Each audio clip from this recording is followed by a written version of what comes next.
వాళ్ళు మాత్రం బ్రహ్మాండంగా పండగలు చేసుకుంటూ ఉంటారు. పుట్టినరోజుకి బంధువులను పిలుచుకుంటూ ఉంటారు. అనేక సందర్భాల్లో మనం చూస్తూనే ఉంటాం. కేకులు కోసుకుంటూ ఉంటారు. అందరూ హ్యాపీగా వాళ్ళ పుట్టినరోజులు జరుపుకుంటారు. భూమి మీద పలానాయన పుట్టారు అనేది ఒక్కసారి జ్ఞాపకం చేసుకోవాలి. అన్యులకు తెలియాలి. అది ఈ సందర్భం. అంతేగాని ఆయన పుట్టాడు అని మనం ఏదో పండగలు చేసుకున్న ప్రయోజనం ఏమి ఉండదు. ఏంటయ్యా అంటే ప్రయోజనము, అన్యులైనటువంటి వాళ్ళు మనల్ని చూసినప్పుడు, ఓహో! వీళ్ళు పండగ చేస్తుంది పలానా సందర్భం కాబోలు అనుకోవాలి. పలానా సందర్భం ఏంటది? యేసుక్రీస్తుగా ఆయన భూమి మీద పుట్టారు. అది సందర్భం. పుట్టినటువంటి దాన్ని వీళ్ళందరూ కూడా ఆరాధిస్తా ఉన్నారు అనేది కూడా ఒక సందర్భం. అందరూ తెలుసుకుంటారప్పుడు.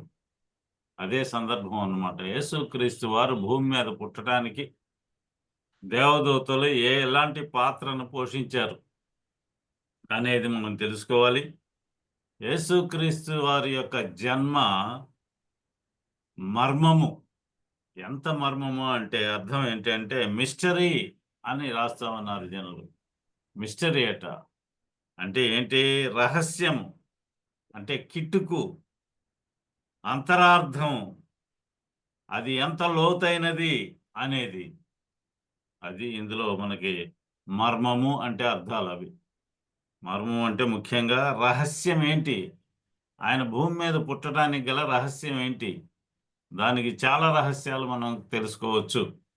మొట్టమొదటిగా యేసుక్రీస్తు ప్రభువారు ఆయన జీవితంలో దేవదూతల యొక్క పాత్ర ఎంతవరకు ఉంది అనేది మనం తెలుసుకుంటే, కొన్ని సందర్భాలలో దేవదూతలు ఆయన దగ్గరికి రాలేకపోయారు. కారణాలు చాలా ఉన్నాయి. అది కూడా కొద్దిగా తెలుసుకుందాం. మొట్టమొదట్లో ఆయన రాకముందు, భూమి మీదకి రాకముందు ఒక 6 నెలల క్రితము, అంటే 6 నెలలకు ముందు భాగంలో ఏం జరిగిందయ్యా అంటే, దేవదూత ఒకరిని దర్శించాడు. ఆయన ఎవరైనా? జకర్యా అనబడినటువంటి ఒక వ్యక్తి.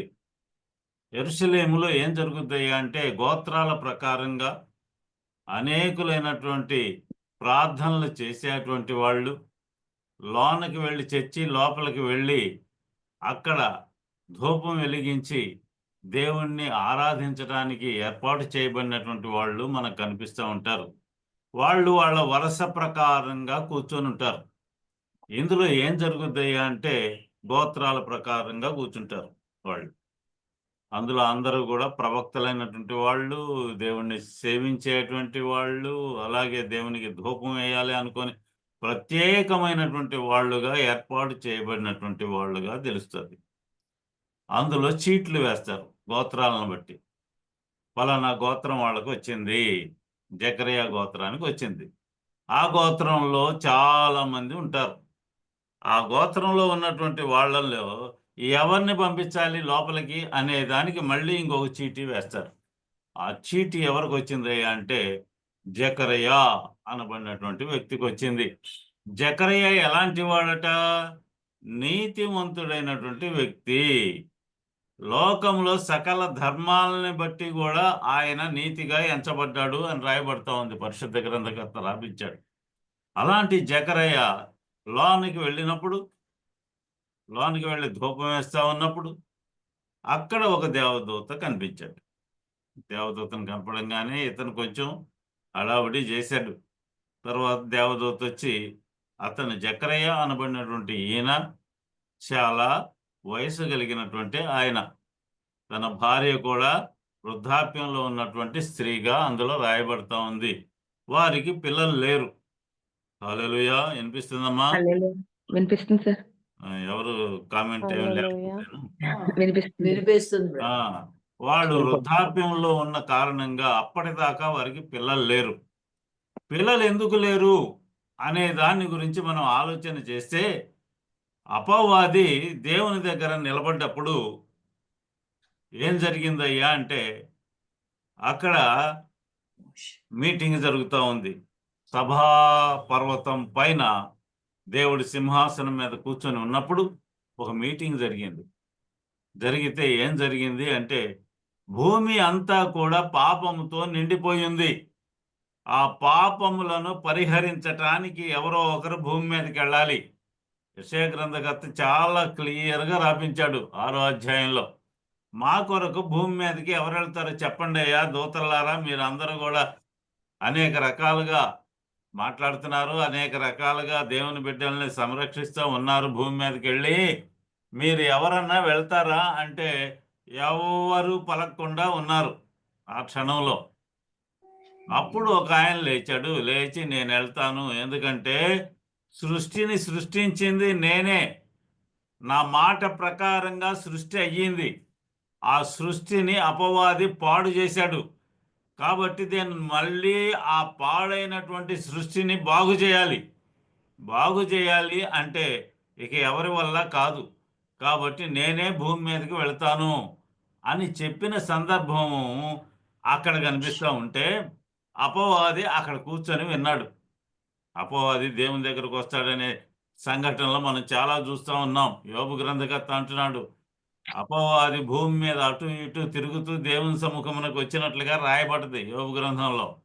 నువ్వు ఎక్కడి నుంచి వస్తున్నావు అంటే దేవుడు మాట్లాడుతూ ఉంటే అపవాది చెబుతున్నాడు, నేను మనుషుల మధ్యలో అలా అలా తిరుగుతూ వచ్చాను, ఇదిగో నీ దగ్గర నిలబడ్డాను, ఏంటి నీ ఆర్డరు అనే మాట కూడా అందులో కనిపిస్తూ ఉంటుంది. ఇదిగో భూమి మీద చూసావా ఒక ఆయన నీతివంతుడు ఉన్నాడు అని. ఇక్కడ కూడా ఏం జరుగుతుందయ్యా అంటే అపవాది ఏం చేస్తున్నాడయ్యా అంటే అన్నీ వింటా ఉన్నాడు. విని భూమి మీదకి వచ్చాడు.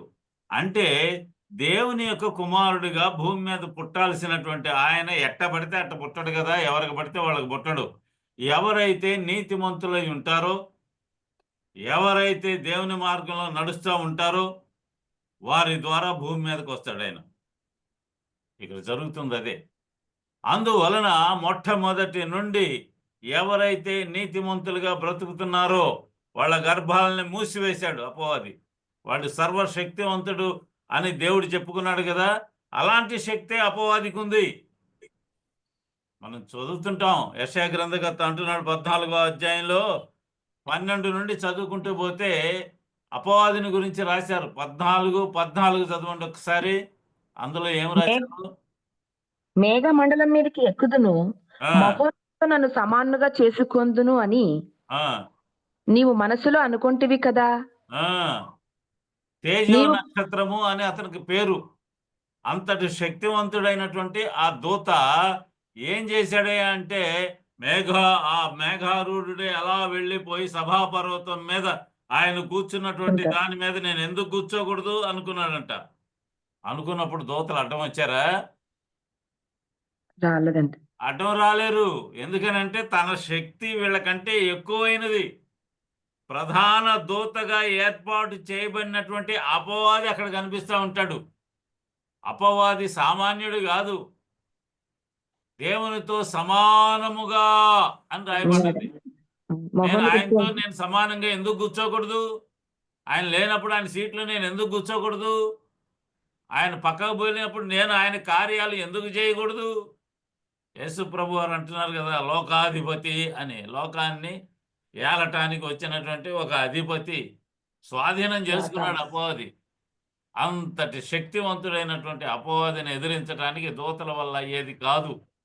మనం చూస్తే అలాంటి అపవాది చాలామంది విశ్వాసులైనటువంటి వారి యొక్క గర్భాలని మూసేశాడు.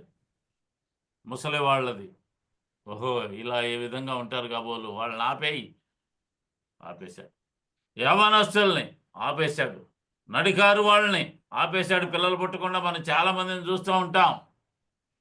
పరిశుద్ధ గ్రంథాన్ని చదువుకుంటూ పోతే వృద్ధాప్యంలో ఉన్నటువంటి వాళ్ళు, అబ్రహాం గారిని మనం చూస్తున్నాం కదా, వాళ్ళకి పిల్లలు లేకుండా చేశారు.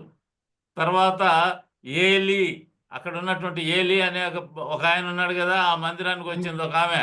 ఎవరామె? హన్నా అండి. యవనస్తురాలే ఆమె, హన్నా అండి. నడికారామె.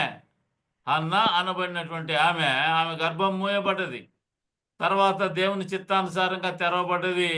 అది వదిలేశాడు ఈ అపవాది. చాలా మంది ఉన్నారు యవనస్తులైనటువంటి వాళ్ళకు కూడా ఎదురు చూస్తున్నటువంటి సందర్భాలు కనిపిస్తున్నాయి. ఎందుకు ఎదురు చూస్తున్నారు? వాళ్ళందరూ కూడా దేవుడు రాబోతున్నాడు అని కొన్ని సంవత్సరాల నుండి ఎదురు చూస్తున్న కారణం ఏంటి? ఇంకా భూమి మీద ఇంకా పరిపూర్ణం కాలేదు. దేవుని ఎరగని ప్రజలు ఇంకా పెరగలేదు. అంటే దేవుని దృష్టిలో చాలా ఇబ్బందికరంగా ఉన్నటువంటి లోకం ఉందా? దేవుని దృష్టిలో పాపం ఇంకా నిండుకోలేదా? ఎదురు చూస్తున్నారు వీళ్ళందరూ కూడా. దేవుడు రావాలంటే ఏం జరగాలి? లోకం పాపంతో నిండిపోయి ఉండాలి. కాలము పరిపూర్ణమైనప్పుడు దేవుడు తన కుమారుని పంపించాడు అని రాశారు. కాలం ఎప్పుడు పరిపూర్ణం అవుతుంది? దేవుణ్ణి ఎరగని ప్రజలు ఎక్కువైపోయినప్పుడు. దేవుడు అంటే వాళ్ళకి గిట్టదు కొంతమందికి. ఎందుకని అంటే దేవుడు భూమి మీదకి రావటానికి ఏర్పాట్లు చేసుకుంటున్న సమయాన్ని అపవాది గ్రహించి చాలా మందిని ఎదురు చూస్తున్నటువంటి వాళ్ళని మోసం చేసి లోకంలో పడేస్తా ఉన్నాడు. అది అపవాది పని. ఎట్లాగైనా రాకుండా చేయాలి. దేవుడు తలుచుకుంటే భూమి మీదకి రాకుండా ఉంటాడా? అపవాది అనబడినటువంటి వాడిని పట్టుకొని పడేశాడు కదా! ఆ పగతో రగిలిపోతున్నటువంటి వ్యక్తి అపవాది. అతన్ని ఎదిరించడానికి ఎవరికి సాహసం లేదు. అందుకే దేవుడు రావాల్సి వచ్చింది అపవాదిని బంధించడానికి. లేదంటే నలుగురు దూతలను పోండి పట్టుకోండి అతన్ని అంటే అనేవాడు కదా! ఎవరికి అంత సామర్థ్యం లేనే లేదు. అందువల్లనే యేసుక్రీస్తుగా భూమి మీదకి రావాల్సి వచ్చింది అనేది మనం తెలుసుకోవాలి. ఇక్కడ చూసినట్లయితే మొట్టమొదటిగా ఈ జకరియా మరి ఎలిజబెత్ వారికి వృద్ధాప్యంలో పిల్లవాడు కలగటానికి ఏర్పాట్లు జరిగినాయి. అప్పుడు దేవుని యొక్క దూత ఈ జకర్యాకి కనిపించాడు. కనిపించి మాట్లాడుతూ ఉన్నాడు. మాట్లాడటం అయిపోయింది. నీకు ఒక కుమారుడు పుడతాడు పో అంటే ఆయన నమ్మలేదు. నమ్మకపోవటం వలన అతను మగవాడైపోయాడు. తర్వాత పుట్టాడు, ఓ పిల్లాడు పుట్టాడు. యేసుక్రీస్తు వారికి ముందు 6 నెలల ముందు ఈయన ఎందుకు పుట్టాడైనా? దేవుని యొక్క మార్గాన్ని సరళం చేయాలి. అది ఆయన పని. అప్పటిదాకా ప్రజలు దేవుని ఎరగలేదు కాబట్టి ఎరిగేటట్లుగా ఈయన విశ్వాసం ఉన్నటువంటి ప్రజల్ని అక్కడ క్రోడీకరించి కూర్చోబెట్టాలి. అక్కడికి దేవుడు రావాలి. అవిశ్వాసుల మధ్యలోకి వచ్చాడు. అంతకుముందు వస్తే ఏం చేశారు ఆయన్ని? అనేకులైనటువంటి ప్రవక్తలను కూడా ఏం చేశారు? చంపేశారు. దేవుని మాటలు మేము వినము అన్నారు, వ్యతిరేకించారు. ఇష్టానుసార జీవితాలు జీవిస్తున్నటువంటి వాళ్ళలో మార్పు తీసుకొచ్చి యేసు క్రీస్తుగా దేవుడు భూమి మీదకి వస్తున్నాడు అని ప్రజలకు ముందుగా చెప్పి సిద్ధపాటు చేశాడు జనాన్ని. కొంతమందిని ఏర్పాటు చేశాడు. అంటే యేసుక్రీస్తు వారి మార్గాన్ని సరళం చేశాడు. పక్కనున్నటువంటి ఆ దారిలో ఉన్న ముళ్ళన్నీ ఏరేశాడు. పలుకురాళ్ళుంటే తీసేశాడు. ఇంకా సరళంగా హాయిగా నడిచేటువంటి పరిస్థితుల్లో ఏర్పాటు చేయటానికి ఒక వ్యక్తిని పంపించాడు. ఆ వ్యక్తి ఎవరట? యోహాను. యోహానే. కానీ ఆయన ఎక్కడి నుంచి వచ్చాడట? పరలోకము నుండి ముందుగా వచ్చినటువంటి వాడు అని రాస్తున్నాడు. పరలోకం నుండి వచ్చినటువంటి వాళ్ళు అక్కడ కనిపిస్తున్నారు యోహాను గారు. యోహాను గారిని మనం పరిశీలన చేసి ఆయన వస్త్రధారణ కానీ ఆయన మాటలు కానీ ఎంత కర్కశంగా ఉంటాయో అందులో రాస్తున్నటువంటి మాటలను బట్టి మనం తెలుసుకోవచ్చు. ఎంత కర్కశంగా ఉండే ఒక ప్రవక్త ఉన్నాడు ఒక ఆయన. ఎవరైనా? ఏలియా యొక్క ఆత్మ కలిగినటువంటి వాడు. ఎవరు? యోహాను. ఏలియా అనబడినటువంటి ఒక వ్యక్తి ఉన్నాడు అప్పట్లో ప్రవక్త. ఎంత కర్కశంగా ఉంటాడంటే దేవుని యొక్క మాటల్ని బట్టే ఆయన బతకటం అనేది. ఆయన మాట్లాడుతున్నాడంటే దేవుని మాటలే రావాలా. ఆయన ఏమైనా పని చేశాడంటే దేవుని క్రియ అయి ఉంటుంది. అంత గొప్పగా ఉండేవాడు దేవుని యందు. రాజుగారి దగ్గర పోయాడు. ఎవడన్నా రాజును వ్యతిరేకిస్తే ఏమైందో తెలియదా? వ్యతిరేకించాడు. రాణిగారికి కోపం వచ్చింది.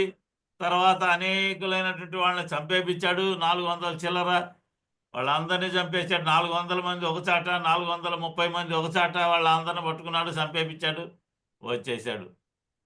తర్వాత ఆయన దహన బలి వగేరా చేశాడు అనుకోండి. ఆ తర్వాత ఏం చేశాడు? భయం వేసింది ఆయనకి, పారిపోయాడు. పారిపోయేటప్పుడు దేవుణ్ణి అడిగాడా? అడగలా. దేవుణ్ణి అడగాలి. ఇప్పుడు దాకా దేవుణ్ణి అడిగే కదా అన్ని పనులు చేశాడు. మరి పారిపోయేటప్పుడు ఎందుకు అడగడు? నన్ను ఏం చేయమంటావయ్యా, ఇదిగో ఈ విధంగా చేశాను, వాళ్ళ కోపం వచ్చిందని అడగాలి కదా. అడగకుండా పారిపోయాడు. పారిపోతే ఎట్ట కుదురుద్ది? నిద్రపోతున్నాడు. అలిసిపోయి నిద్రపోతున్నాడు. ఆయన ఎప్పుడు అడవుల్లో తిరిగేవాడు. ఆయన వస్త్రధారణ ఏంటి? తోలు తోలు దట్టి, జంతు చేతిలో చర్మం. కర్ర, ఒక గొంగళి. అడవి ఇది ఏం తినేవాడు? అడవి మిడతలు, తేనె, మిడతలు, తేనె. తేనె. మనం ఇప్పుడు కూడా మనం చూస్తున్నాం, తేనె తాగితే సాయంత్రం దాకా ఆకలి కాదు. అది తేనెలో ఉన్న రహస్యం. ఆయన వెంటనే ఏం చేశాడు? అవన్నీ పట్టుకొని పారిపోయాడు. పారిపోయి నిద్రపోతే దేవుడు ఒక దూతను పంపించాడు తన కుమారుణ్ణి లేపటానికి, ఆహారం వండి పెట్టటానికి. దేవదూతలు తినే ఆహారము ఏలియాకి ఇచ్చాడు. లేచాడు, రొట్టె తిన్నాడు, మళ్ళీ పండుకున్నాడు, మళ్ళీ లేచాడు, మళ్ళీ చేశాడు, ఏదో చేశాడు అనుకోండి. అదే వస్త్రధారణ యోహాను గారికి ఉంది. యోహాను గారు కూడా ఏం తట్టుకున్నాడు? తోలు దట్టి కట్టుకున్నాడు, చేతిలో కర్ర ఉంది, అలాగే ఒక దుప్పటి వేసుకునేవాడు, ఉండేవాడు. అంతటి గొప్పవాడైనటువంటి ఈయన ఏలియా యొక్క ఆత్మ కలిగినటువంటి వాడు అనే పేరు యేసుక్రీస్తు వారు అంటున్నారు. స్త్రీలు కనినటువంటి వారిలో యోహాను కంటే గొప్పవాడు లేడు. యేసుక్రీస్తు వారి సాక్ష్యం యోహాను గురించి. అంతటి గొప్ప వ్యక్తి. వస్త్రధారణ ఎలా ఉంది? అసలు చాలని వస్త్రాలండి. ఇప్పుడు నేను ప్రవక్తని అనుకునే వాళ్ళు ఎట్టుంటున్నారు? టీవీలో చూస్తున్నాం కదా, నేను ప్రవక్తని, నేను అపోస్తలుడను అని చెప్పుకునే వాళ్ళు బయలుదేరారు. వాళ్ళ వస్త్రధారణ ఎలా ఉంది? సూట్ ఎలా ఉండాలి? యోహాన్ గారు ఎలా ఉన్నారు? తోలు దట్టి చిన్న చిన్న ఆ విధంగా ఉండాలి. అంటే అర్థం ఏంటి అంటే, తక్కువదైనటువంటి జీవితంగా నువ్వు కనపడాలి అంతే. యేసుక్రీస్తు వారి ముందు నువ్వు నిలబడ్డావు అంటే అందరికంటే తక్కువ.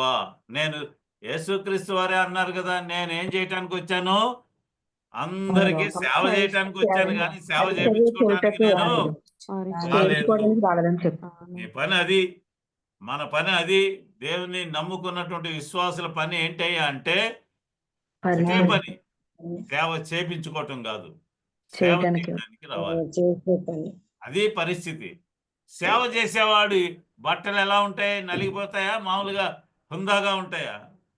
నలిగిపోతాయి. ఉంటాయి. అలాంటి పరిస్థితుల్లో యోహాను గారు ఉన్నారు. యోహాను గారు భూమి మీదకి ముందుగా పంపబడ్డాడు పరలోకము నుండి అని రాయబడుతుంది. అందులో పంపబడినటువంటి ఈ వ్యక్తి ఎలా ఉంటాడు? ఈయన స్పృహ అంతా కూడా పరలోకానికి సంబంధించిందిగా ఉంటుంది. పంపబడ్డాడు అంటే ఈయన స్పృహ పరలోకపు స్పృహ. పరలోకంలో ఏం జరుగుతుందో ఇతనికి తెలిసి ఉంటుంది. అందువలన ముందుగానే చెబుతున్నాడు, ఇదిగో నా తర్వాత వచ్చే ఒక ఆయన ఉన్నాడు, ఆయన చెప్పుల వారు విప్పటానికి కూడా నాకు అర్హత లేదు అని చెప్పుకున్నాడు ఆయన. అంతేగాని నేను ఇదిగో గొప్ప గొప్ప కార్యాలు చేసేవాడినిగా నేను భూమి మీదకి వచ్చాను, నేనే గొప్పవాడిని అని చెప్పుకోలే ఆయన. తన దగ్గర ఉన్న శిష్యుల్ని కూడా ఏం చేశాడో తెలుసా? ఇదిగో దేవుని గొర్రె పిల్ల వచ్చింది, వెంబడించాల్సింది నన్ను కాదు ఆయన్ని.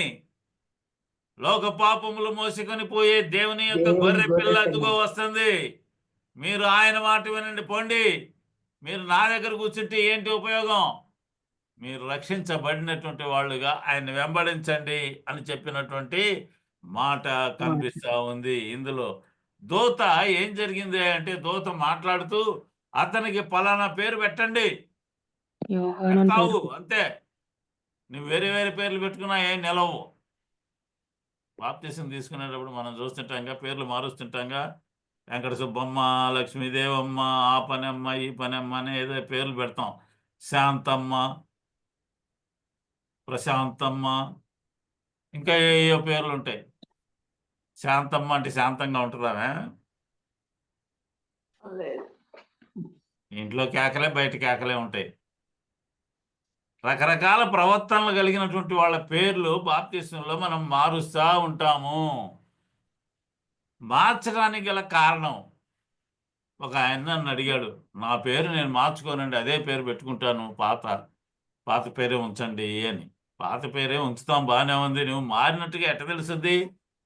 నువ్వు సుబ్బయ్యవే ఇంకా జీవితంలో. నువ్వు మారినట్టుగా ప్రజలకు తెలియాలి కదా. ముఖ్యంగా తెలిసేది పేరులోనే. పేరు పిలుపు. క్రైస్తవుడి అని నిన్న ఎవడు అండవు. నీ పేరుని బట్టి ఓహో ఫలానా అని అంటారు. శిష్యుల్ని మొట్టమొదట్లో ఏమని పిలిచారు? శిష్యులు అని పిలవలేదు కదా. ఏమని పిలిచారు? క్రైస్తవులు అనబడింది. క్రైస్తవుడు అని అనాలి అంటే నీ పేరు మారాలి. అది అక్కడ జరుగుతుంది. నేను పాత పేరే ఉంచుకుంటా అంటే నీ జీవితం కూడా అదే పిలుస్తూ ఉంటారు నిన్ను. క్రీస్తుకు సంబంధించిన పేరు కాదు అది. పాత పేరు మంచిదైతే పెట్టేసుకోండిలే, నేను అదేమో అంటలేదు, మామూలుగా చెబుతా వస్తున్నా. పేరు మార్పు వలన ఏం జరుగుద్ది అంటే నువ్వు క్రైస్తవుడివి, దేవుణ్ణి నమ్ముకున్నావు అనే పేరు గుర్తింపు వస్తుంది సమాజంలో. అది ఇక్కడ జరుగుతున్నటువంటిది. పేరేం పెట్టమన్నాడు? ఫలానా పేరు పెట్టండి, యోహాను అనే పేరు పెట్టండి అంటే వాళ్ళ వంశంలో యోహాను అనే పేరు ఎవరికి లేదట. పిల్లాడు పుట్టి నాకు పేరు పెట్టేటప్పుడు ఏమి చెప్పిందట, యోహాన్ అనే పేరు పెట్టండి అంటే, ఓహో నువ్వు కాదులేవమ్మా ఆయన వస్తాడుండు అని చెప్పి ఆయన వచ్చిన దాకుండి, చక్రయ్య ఏం పేరు పెట్టమంటావు అంటే పలక తీసుకొని యోహాను అని రాస్తే వీళ్ళు అడిగారు, ఏమయ్యా మీ వంశంలో ఎవరి పేరు లేదే యోహాన్ అనే పేరు, ఎట్లా పెట్టటం అని. నా పేరు అనుకో, ఎవరు పెట్టుకోలేదేమో, మా నాన్న ఏరి పెట్టాడు మా నలుగురికి పేర్లు. ఏంటయ్యా అంటే ఆ పేరు సహజంగా మా ముత్తాత పేర్లు, తాత పేర్లు, వాళ్ళు చేసిన పనులు గుర్తుపెట్టుకొని చేస్తుంటారు. అంటే మా ముత్తాత నరకంలో పడితే నన్ను కూడా నరకంలో పడమని కాదు, ఆ పేర్లు ఆ విధంగా పెట్టుకుని ఉంటారు గుర్తుగా. మా తాత ముత్తాతల పేర్లు ఇయ్యే అని కంటిన్యూస్గా వస్తుంటాయి. ఇందులో పేరు కూడా దేవుడు నిర్ణయించి పంపించినటువంటి పేరు కనిపిస్తూ ఉంది. అలాగే యేసుక్రీస్తు వారి జన్మకు ముందు ఇలాగే జరిగింది. దేవుని యొక్క దూత రావటం. ఏ దూత? గాబ్రియల్. ఇద్దరు దూతలు ఉన్నారు. అంతకుముందు ఒకే ఒక దూత.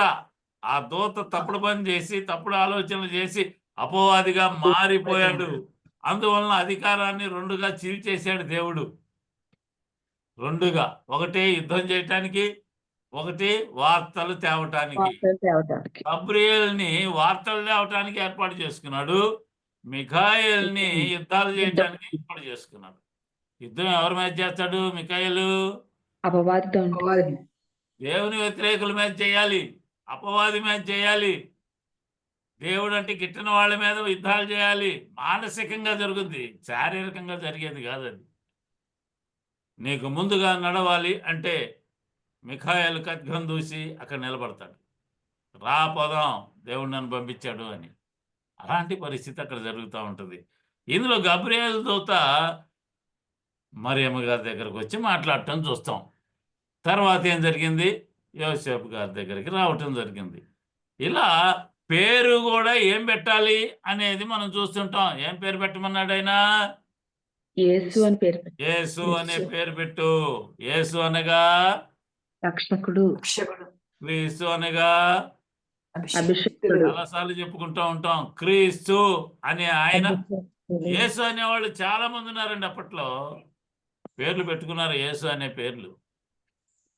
కానీ అభిషేకము పొందినటువంటి ఆయన ఈయనొక్కడే.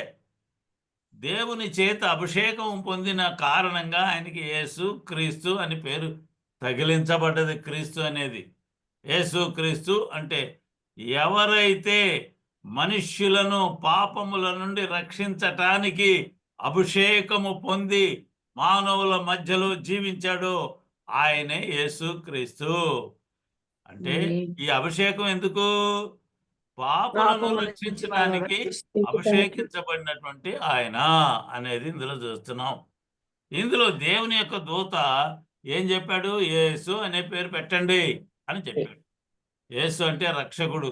రక్షించే ఆయన దూరంగా ఉండి రక్షిస్తాడా? లేదండి.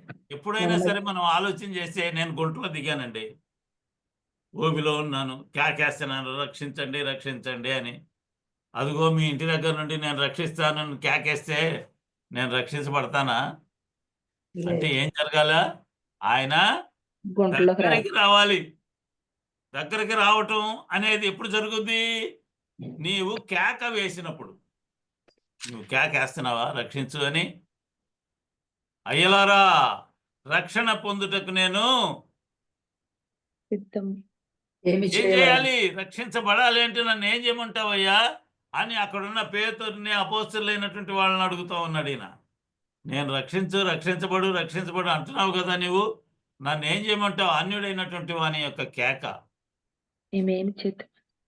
నన్ను ఏం చేయమంటావయ్యా రక్షించబడటానికి అనే కేక ఒకటి వినపడతా ఉంది. అలాగే రక్షించు అనే కేక, నీవు ఊబిలో ఉన్నావు, జిగట మన్నులో ఉన్నటువంటి నీవు ఊబి, అది లోనకి కూరుకొని పోతున్నావు. అలాంటి పరిస్థితి నీది. నువ్వు వేయాల్సింది ఏంది అంటే కాపాడు, రక్షించు అనే కేక. అప్పుడు నిన్ను రక్షించడానికి దగ్గరికి వస్తాడు. రక్షించు అని ఊరక చేతులెట్టు ముడుచుకోవటం కుదరదు. ఆయన చేయి చాపినప్పుడు నీ చేయి ఆయనకి తగిలించాలి, అప్పుడు పట్టుకుంటాడు. నీ చేతిని పట్టుకొని లాగగలిగినటువంటి వ్యక్తి యేసుక్రీస్తు వారు. రక్షించటం అది. నీ కేక ఉండాలి నీ దగ్గర, నీ చేయి చాపాలి, అప్పుడు ఆయన నిన్ను పట్టుకొని బయటికి లాగే పరిస్థితి ఇందులో కనిపిస్తూ ఉంటుంది. ఈయనకి పేరు కూడా యేసు అని పేరు పెట్టుకోవటం దూత ద్వారా చెప్పబడ్డది. యేసుక్రీస్తు వారి యొక్క జన్మ అలా పుట్టగానే దేవుని యొక్క దూత ఎక్కడికి వెళ్ళాడు? దేవుని దూత గొర్రెల కాపర్ల దగ్గరికి వెళ్ళినట్టు ఉంది.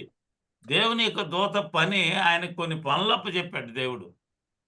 ఆ దూత గొర్రెల కాపర్ల దగ్గరకు వచ్చేసాడు. వచ్చి వాళ్ళకి ఏదో చెప్పేశాడు. ఇవన్నీ మనం చెప్పుకున్నాం, నిన్న మొన్న అటు మొన్న చెప్పుకున్న సంఘటనలు ఇవన్నీ కూడా. గొర్రెల కాపర్లతో చెప్పగానే వాళ్ళు ఏం చేశారు? ఉన్న గొర్రెలన్నిటినీ కూడా వదిలేశారు. వదిలి యేసుక్రీస్తు వారిని చూడటానికి తొందరపడిపోయారు. నిన్న మనం తొందరపడిపోయాం కదా, చర్చలుగా వెళ్ళామా? తొందరపడే వెళ్ళాము. అలాగే వీళ్ళు కూడా యేసుని చూడటానికి తొందరపడి వెళ్ళినట్లుగా రాయబడతా ఉంది. నమ్మకం, విశ్వాసము ఇవన్నీ కూడా ఏంటి అంటే, మానవునికి విశ్వాసం లేకుండా దేవుడు అని ఆయన్ని నమ్మకుండా ఉంటే వాడు రానేరాడు. దేవుని మందిరం పక్కనే ఉంటాడు వాడు, ఇల్లు కట్టుకొని మందిరంలో కాలు పెట్టడు. దేవుని మందిరానికి దూరంగా ఉంటాడు, కానీ అందరికంటే ముందు వస్తాడు. అది నీ హృదయం దేవునికి దగ్గరగా ఉంటే ఎంత దూరం ఉన్నా సరే దేవుని సన్నిధికి వస్తావు అనేది ఇందులో కనిపిస్తూ ఉంది. దేవుని యొక్క దూతలు పాటలు పాడుతూ వచ్చారు అక్కడ. హల్లెలూయా పాటలండి ఇవన్నీ కూడా. ఎంత చక్కగా రాస్తున్నాడు లూకాసు వార్తలో.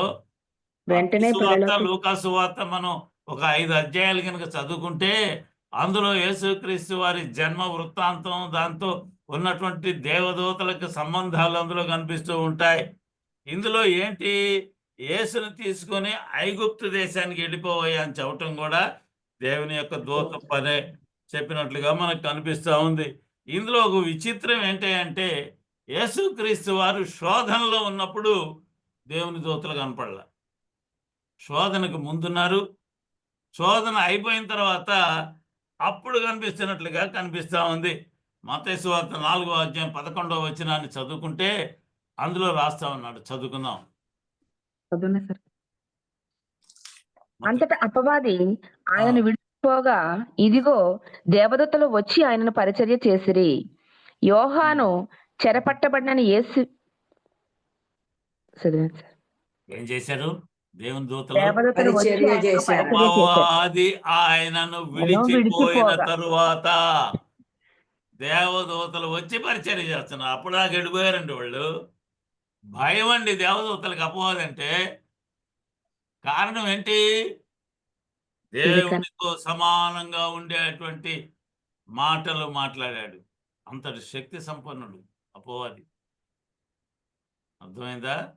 అపవాది ఎంత శక్తివంతుడు? దేవదూతల వల్ల కాదు, కాబట్టే భూమి మీదకి యేసుక్రీస్తు వారిగా భూమి మీద వచ్చింది. అది అక్కడ మనం చూస్తే గెత్సెమనే తోటలో మనం చూస్తుంటాం. గెత్సెమనే తోటలో యేసు ప్రభు వారు ఏం చేశారు? చెమట రక్తం లాగా శ్రమలో ఉన్నప్పుడు శ్రమలో ఉన్నప్పుడు మాత్రము దేవదూతలు ఉంటారు. అపవాది చేత శోధించబడతా ఉన్నప్పుడు మాత్రం దేవదూతలు రాలేరు. ఇక్కడ మనం చూస్తే గెత్సెమనే తోటలో ఆయన రక్తము చేత ప్రార్థన మన చేస్తూ చెమట ఉన్నప్పుడు బయలుగా మారే దేవదూతలు వచ్చి ప్రార్థన పరిచర్య చేసినట్టుగా కనిపిస్తా ఉంది. సమాధి ద్వారం దగ్గర దేవదూతలు కూర్చున్నారు. అలాగే ఇద్దరు స్త్రీలకి కనబడి వాళ్ళకు కూడా దేవుని యొక్క దూత కనిపించాడు. సిలువలో ఉన్నప్పుడు అపవాది చేత శ్రమలు అనుభవిస్తూ ఉన్నప్పుడు దూతలు లేరు, ఎక్కడా లేడు. సిలువలో మొదటి మాట నుండి చివరి మాట వరకు మాట్లాడేటప్పుడు శ్రమ పడ్డాడు కదా ప్రభు, అవును. అప్పుడు దూతలు కనపడ్డారా? లేదు. ముందు దాకా ఉన్నారు, చనిపోయి తిరిగి లేచిన తర్వాత మళ్ళీ వచ్చారు. అంటే అర్థమైంది, అపవాదితో పోరాటం జరుగుతూ ఉంది ఆ 3 రోజులు. యేసుక్రీస్తు వారు సిలువ దిగి సమాధి చేయబడిన తర్వాత ఆయన అపవాదిని చితకబడవటానికి బయలుదేరినప్పుడు ఆ యుద్ధంలో వీళ్ళు లేరు దేవదూతలు. ఆ తర్వాత ఈయన తిరిగి లేచిన తర్వాత కనపడుతున్నారు. ఎంత గొప్పదైనటువంటి పరిస్థితులు కనిపిస్తున్నాయి అక్కడ. కాబట్టి దేవుని యొక్క దూతలు ఎవరైతే విశ్వాసులుగా ఉంటారో వారి దగ్గరికి రావటానికి వాళ్ళు వెనకాడరు అనేది మనం తెలుసుకోవాలి. ఇక్కడ క్రీస్తు యొక్క జన్మాన్ని గురించి మనం చూస్తే అది గొప్ప మర్మంగా ఉంటుంది. ఎన్నో రహస్యాలు అందులో కనిపిస్తూ ఉంటాయి. ఇవన్నీ రహస్యాలే కదండి. ఎప్పుడో చెప్పబడ్డది యేసుక్రీస్తుగా ఆయన భూమి మీదకి వస్తాడు.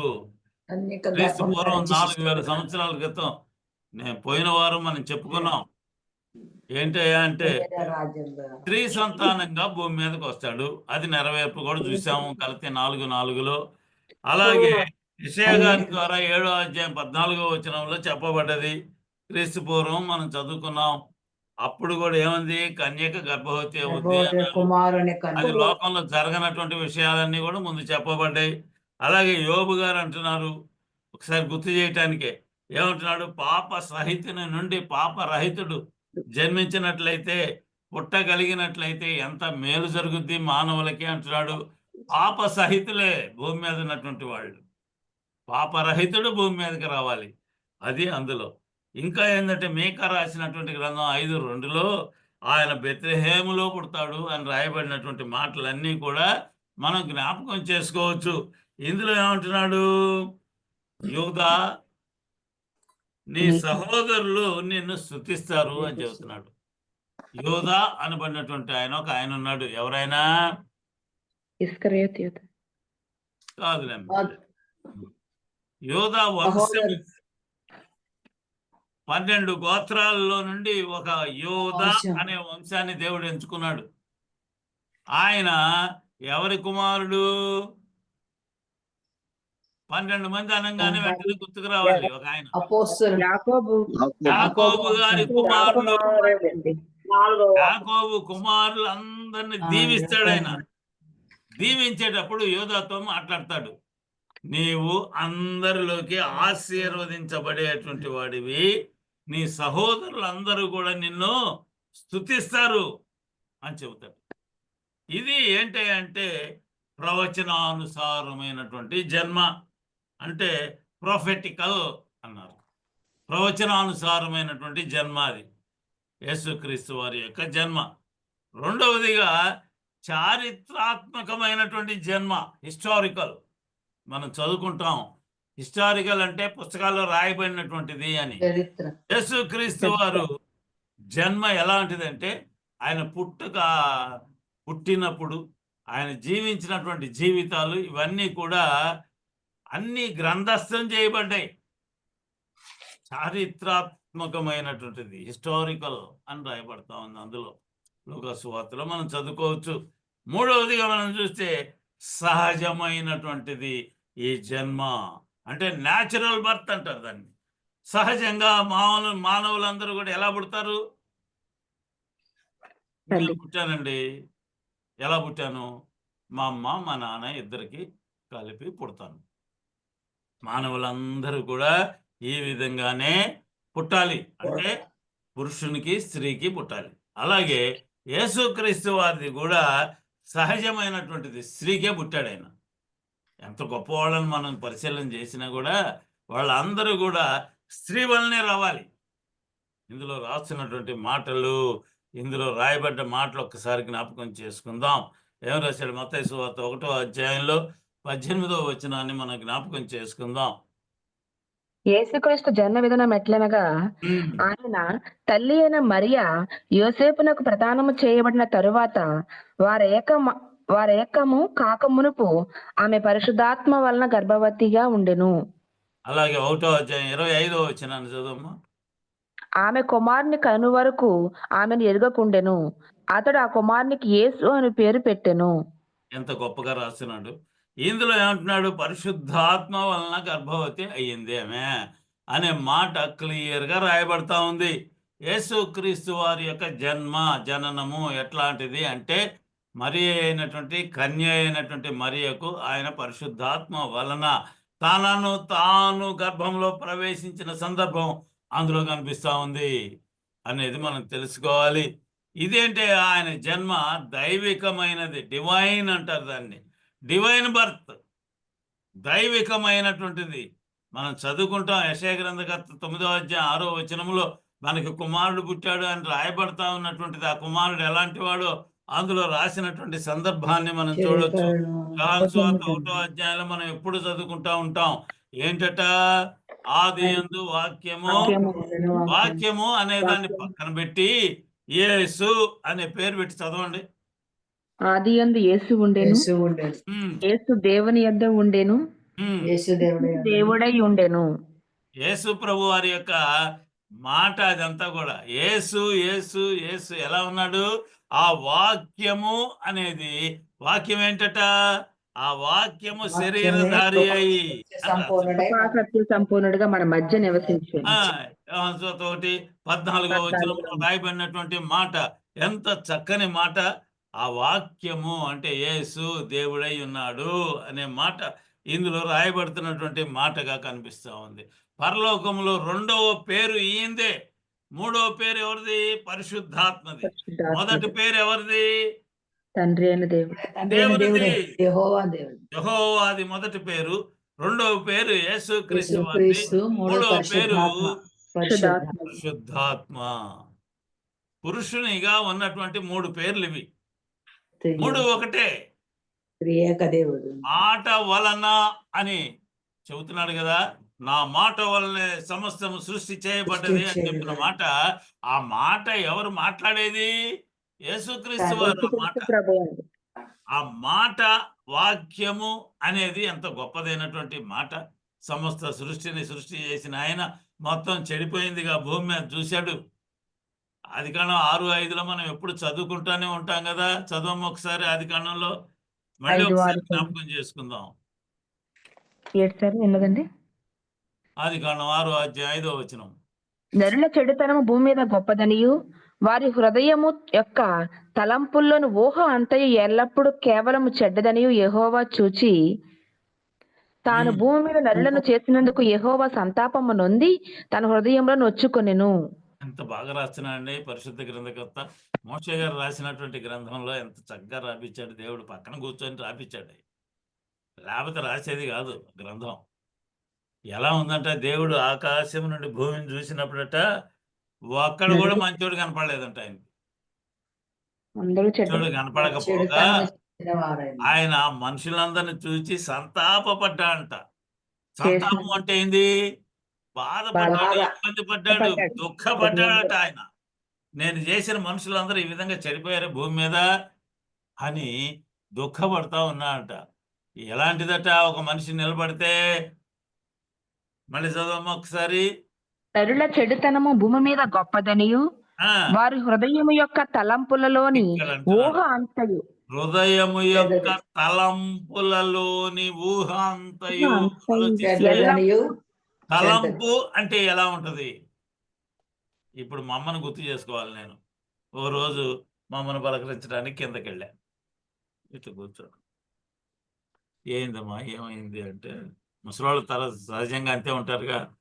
అన్ని తలంపుకు వస్తున్నాయిలో అంటే ఏంటి? చేసిన అన్ని తలంపుకు రావటం. తలంపులలోని ఊహ అంతయు. ఊహ అంటే అంతయు గడ్డది. రేపు జరిగే వాటిని గురించి ఊహించడం. ఊహించుకోవడం భవిష్యత్తు అంటే గురించి. నేను నిలబడి ఉంటే నేను చేసిన అన్ని తలంపుకి వస్తే అన్ని చెడ్డ పనులే. రేపు నేను ఏం చేద్దాం గుర్తొస్తుంది. అనుకుంటున్నానో అవి కూడా చెడ్డ పనులే. అని యెహోవా మనిషి చూచి నిలబడ్డప్పుడు గతించిన కాలంలో తను చేసినవన్నీ గుర్తు చేసుకుంటే తప్పులే. మనుషుల జరగదు. యొక్క హృదయ ఆలోచనలు అని రాస్తున్నాడు.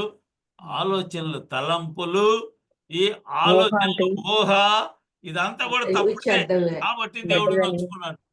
ఇదేంట్రా నేను చేసిన సృష్టి ఎవరి రూపంలో చేశా నేను? దేవుని పోలికలు ఆయన దేవుని స్వరూపంలో స్వరూపము చేసుకున్నాను నేను. ఆయన నా స్వరూపం. స్వరూపంలో సృష్టి చేసుకుంటే చివరికి వాడు దాని స్వరూపం ఎటుపోయింది? అపవాది స్వరూపంగా మార్గంలో మారిపోయాడు నడుస్తున్నాడు. అనేది మనం తెలుసుకొని తీరాల్సిందే. అందువలన దేవుడు నొచ్చుకొని సర్వనాశనం చేసి పారేశాడు. మళ్ళీ అదే పరిస్థితి వస్తే నాశనం చెయ్యను అనే వాగ్దానం అక్కడ దేవుడిచ్చాడు నరుల కోసం. ఇక జన మీదట కోసం ఎప్పుడు కూడా నేను ప్రజల్ని నాశనం చెయ్యి. ఏం చేయాలట? మనిషిని ప్రేమించు. మార్పు చెందించాడు. ఒక పిల్లోడు ఏమైనా తప్పులు చేస్తా ఉంటే పెద్దోళ్ళు అంటుంటారు, వీడిని మార్చటం మనుషుల వల్ల కాదురా, దేవుడి దిగి రావాల్సిందే. ఆ మాట ఎలా వచ్చింది? దేవుడి దిగి వస్తే గాని మానవుని యొక్క తప్పులు క్షమించబడవు, తీసివేయబడవు అనేది మనం తెలుసుకొని తీరాలి. ఇందులో ఏందయ్యా, యేసుక్రీస్తు వారి యొక్క జన్మ వేదాంత పూరితమైనది. అంటే థియోలాజికల్ బర్త్ అది. ఏంటయ్యా? దేవుడు సకల సశరీరంగా భూమి మీద పుట్టాడు. కొలస్సీయులకు రాసిన పత్రిక 1వ అధ్యాయం 13వ వచనాన్ని మనం చూస్తే దేవుడు సశరీరంగా ఇచ్చి ఉన్నాడు. ప్రత్యక్షమాయను అంటాడు. ప్రత్యక్షమయ్యాడంటే కనపడ్డాడు. దేవుడు కనపడ్డాడు. ఎలా కనిపించాడు? శరీరధారియే కనిపించాడు మానవులకి. ఏ రూపంలో? యేసుక్రీస్తు వారి రూపంలో. మనుషులందరూ చూస్తూ ఉండగానే ఆయన సంచరించాడు. మనుషులందరూ చూస్తూ ఉండగానే అనేక గొప్ప కార్యాలు చేశాడు. ఒక్కడు కూడా నమ్మల. దేవుని మార్గంలో నడుస్తున్నాను అని చెప్పేవాళ్ళు ఎవడు కూడా నమ్మటానికి ముందుకు రాల. చూసారా? ఈయనేంద్రా ఇన్ని కార్యాలు చేస్తున్నాడు, మనం ఏమీ చేయలేకపోతున్నాం ఎందుకని అని ప్రశ్నించుకున్నారు వాళ్ళు. యాజకులు, ప్రధాన యాజకులు, శాస్త్రులు, గొప్పవాళ్ళం మేము అనేవాళ్ళు. దేవుని మార్గంలో నడుస్తున్నాం. పొద్దున బైబిల్ చదువుతున్నాం, మధ్య మధ్యలో కేకలేస్తున్నాం. ఎవరిని కేకేస్తాడు? పాలోడు వచ్చాడు, పాలు పట్టుకో. బట్టలు ఉతికేవాళ్ళు వచ్చాడు, బట్టలు ఉతికించు, కొన్ని బట్టలు అయ్యి. బైబిల్ చదువుతూనే ఉంటాడు. వస్తున్నాయా లేవా? జూమ్లో కేకేసేవాళ్ళు కనపట్టాల మనకి. కోడి పుంజు గంప కింద కొయ్యి అంటుంది, వదిలిపెట్టండి ఈరోజు గొయ్యము అని. కోడి పుంజు ఏమని అరుస్తుందట? కొయ్యండి అని అర్థం. కుక్కరుక్కో అంటే ఇప్పుడే గొయ్యం, గంపెత్తేసేయండి, వదిలేయండి, తర్వాత ఎప్పుడుకో పండగ వచ్చుద్దిలే అని. అంటే ఏంది? పరిశుద్ధ గ్రంథాన్ని చదివేటప్పుడు ఏకాగ్రత నీకు లేదు. వేదాంత పూరితమైన థియోలాజికల్ బర్త్. ఎలా అయింది అది? దేవుడేమో పైన ఉంటాడు, అదే సమయంలో మానవుడిగా భూమి మీద ఉంటాడు. అది థియాలజీ, వేదాంత పూరితం. మనుషులకు అర్థమయ్యేది కాదు అది. దేవుని గురించి మానవుడికి పూర్తిగా అర్థమైతే ఇక దేవుణ్ణి నమ్మడిక. దేవుని గురించి మానవుడికి పూర్తిగా అర్థమైపోతే ఇక దేవుణ్ణి నమ్మే అవకాశం లేదు అనేది ఇందులో కనిపిస్తూ ఉంది.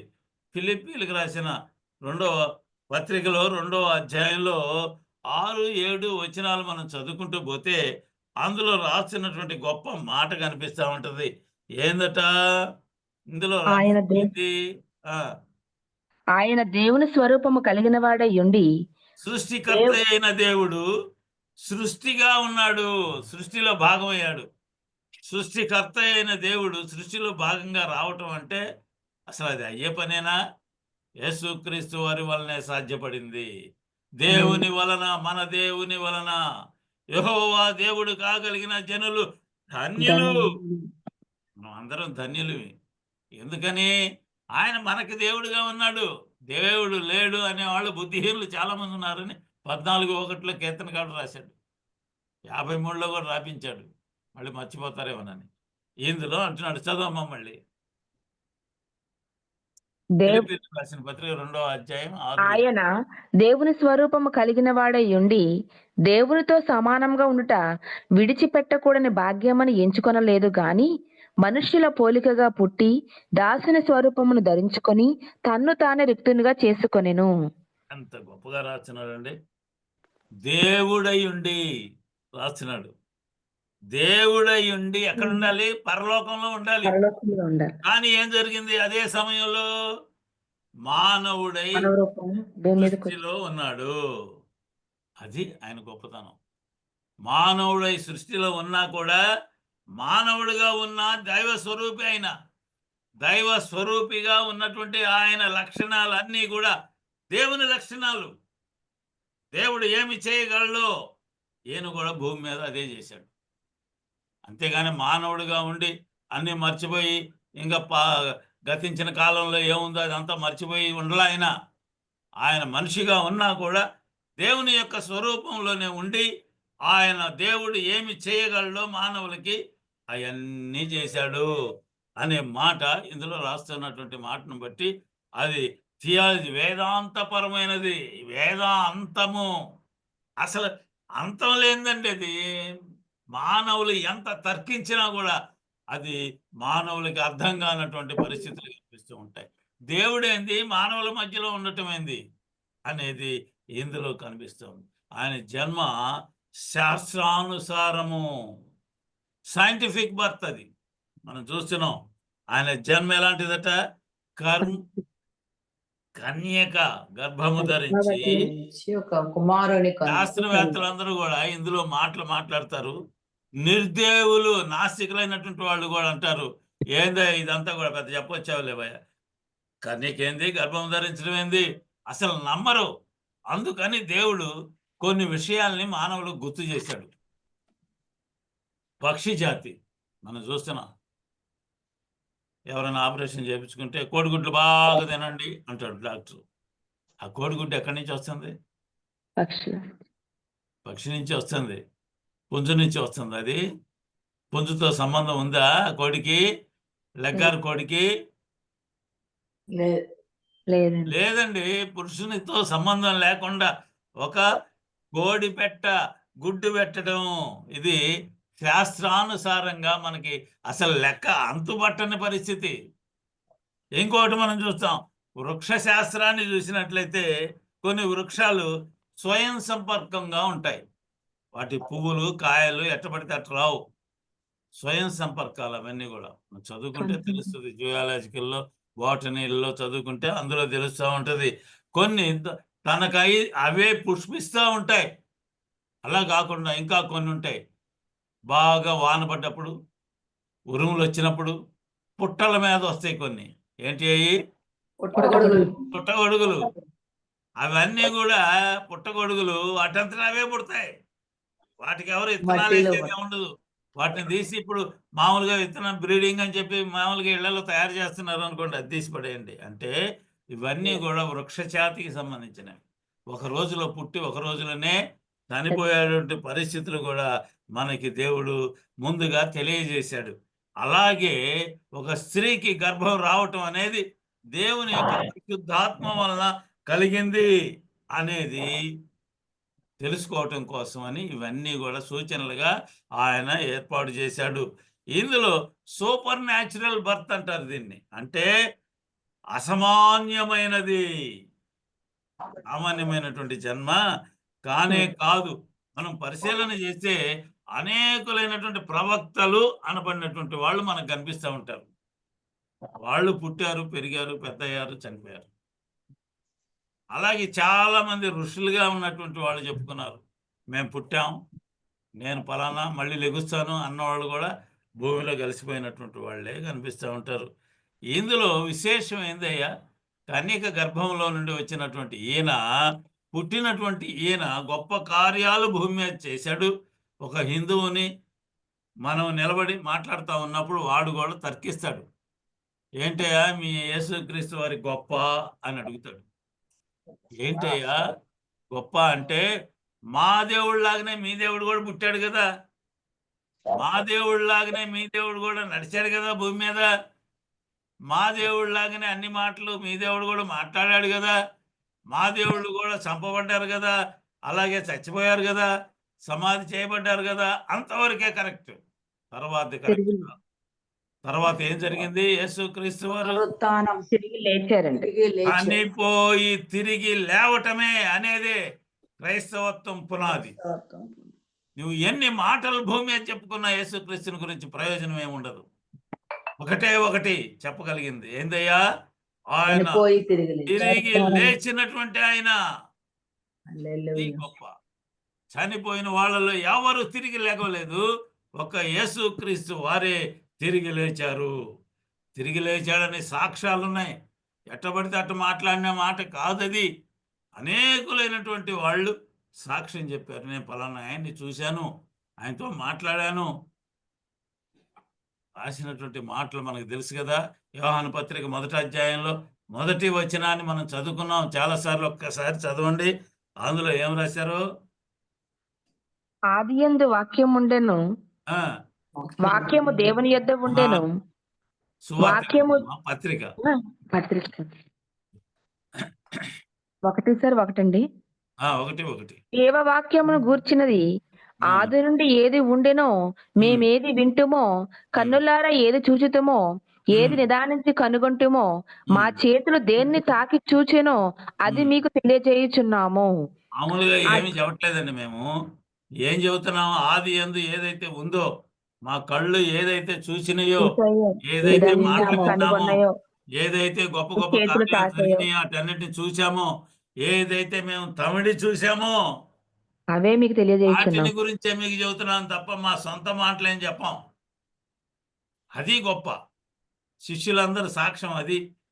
నేను చూచిందే నీకు చెబుతున్నాను, నేను విన్నదే నీకు చెబుతున్నాను.